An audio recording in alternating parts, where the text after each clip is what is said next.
Hey everybody, welcome back to Writing Gems. My name is Hannah L. Clark. I'm the author of the young adult fantasy adventure series Cabo Goth, and I just wanted to welcome you back and move on to the next part of my outlining process. Last time I talked to you about the Feralt's Triangle, or the basic structure of a story, where I get started. And this time I kind of wanted to take you to the next level, what I do after I've mapped out my story on that very basic level. Today I wanted to talk about what I call story mapping. And what a story map is it's pretty much exactly what it sounds like. It's a visual map of your story. Behind me I have my my story map for my next book in the Cabo Goth series. And just let me explain to you a little bit about what's going on here. First of all, you can kind of see a little bit of the Feralt's Triangle concept going on in this story map. Down here I've got my inciting incident that leads to the rising action, that leads to the climax, and then the denouement. And so, but what I wanted to focus on is this part in between, the rising action, because that's really kind of what I use a story map for, is to map out my rising action. And I said last time that the rising action is a series of try-fail cycles.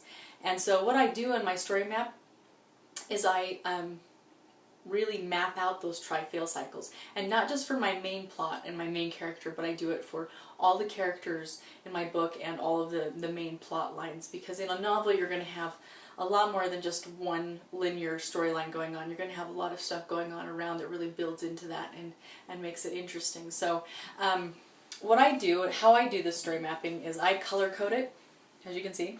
I use both colored markers and colored sticky notes. And I'll assign a colored sticky note and a colored marker to each storyline or character that's going on in my book that I need to map out their try-fail cycles. And then I'll just kind of take them one storyline at a time. I do a separate Feralt's Triangle for each of these characters and each of these storylines. And what this does for me is it really helps me to keep everything present in my mind. It's kind of like this ability to be the omniscient storyteller, so that you can know what's going on with each character. Whether it ends up in the story or not, you as the storyteller need to know what's happening so that your reader feels safe with you, that they feel like you do know what you're doing. And so this is my way of accomplishing that. So what I've got here is I've got of course, my inciting incident that leads to the first try-fail cycle, and then I'll do a plateau or a downtime in my my story. And what that kind of does is it's sort of like a signal to the reader that the next big thing is coming, the next try-fail cycle is coming. So I've got my plateau, and then I have another sort of mini inciting incident that instigates the next try-fail cycle, and so there's more rising action. And then I have another plateau, which of course gives the reader a break, which is important in an intense sort of book, and then but also signals to them more is coming, you know, so keep reading. So I'll have another mini inciting incident that leads to the next try-fail cycle. Now, last time I said that Dave Farland, a really huge fantasy author and sci-fi author, said that the perfect ratio for try-fail cycles is anywhere from 3 to 5.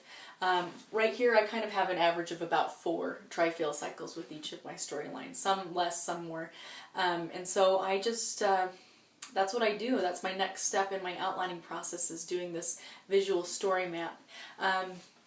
Before there's a few other things I wanted to point out to you that really helped me when I move on in my outlining process. One of them is to break up my story into 3 separate parts, like a 3-act play. I've got my beginning, my middle, and then my end. And that helps me so that I know where those breaks are when I actually sit down to type out my outline. And I'll cover that in a couple more weeks, that next part of my outlining process, how I do that. The other thing I like to do on my story map is I really like to see the cyclical pattern in my story. I like to take see how the beginning has everything to do with the end. In my stories, I don't like to have anything in there that doesn't need to be in there, and any good storyteller will tell you the same thing. You don't want to have just kind of extra baggage in your story. If you're going to put something in there, it needs to have a purpose. And so when I do these, you can kind of see these circular arrows that I've got going around here. This helps me to make sure that every point or element that I have in my story is there for a reason, and that it has something to do with pushing the plot forward, and that it will come back in the end of the story and explain itself. That to me, and this is a personal preference, but I feel like those are the best kind of stories when I can see how the writer or the author has put something in there, and the first when I'm reading it, I'm like, I wonder why they put this in there. This doesn't seem to make very much sense, or it doesn't seem to have anything to do with things. But then at the end of the story, you look back and there's all these clues that at the time didn't seem very important, but when you look back after knowing the end of the story, they're perfectly placed. That to me is a sign of a great storyteller, and so I like to do that and map those out before I sit down to write my outline, so that I know that I'm accomplishing that cyclical feel into a story. So anyway, I think that pretty much covers what I do here. The other things that I do is I also add in any elements that help build tension, like and I strategically place them to plan ahead. For instance, I put in time bombs, like I have right here. I've got written a time bomb, and what a time bomb is it's placing a deadline on your protagonist to accomplish their goal or in their try-fail cycle, and that builds the tension because of course the time will run out. And so I put a couple of other sort of elements in that really help build that tension, and just having them there as a reminder. Having them on my map is a reminder to me of where to put them, when to put them in, and to also do it consciously so that I'm making sure that I'm continuing to build that tension in my story. So other than that, the only other thing that I do is I also make myself a little key. You can't really see it over here, but it's just color-coded keys so that I can keep it all straight when I have been away from it for a little while and come back and look at it. I know what each of these colors represents, and that, so I can keep it all straight. So that is a story map. That's my version of a story map, and it really just is very helpful for me to wrap my whole mind around my story, and it's a much more complicated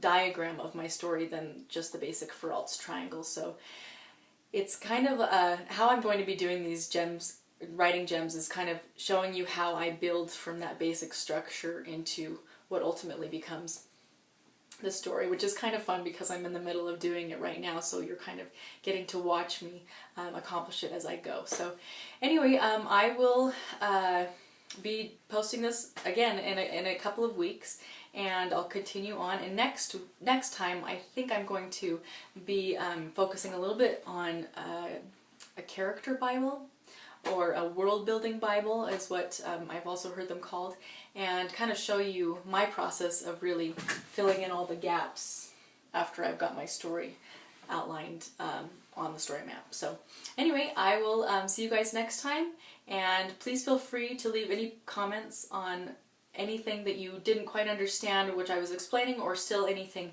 else that you would like to hear about from my writing process. If I know the answer, I will answer it. If I don't, I'll tell you, because, I am still learning, and I will continue to learn, I hope, for the rest of my writing career. So anyway, we'll talk to you guys later. Thanks for stopping by.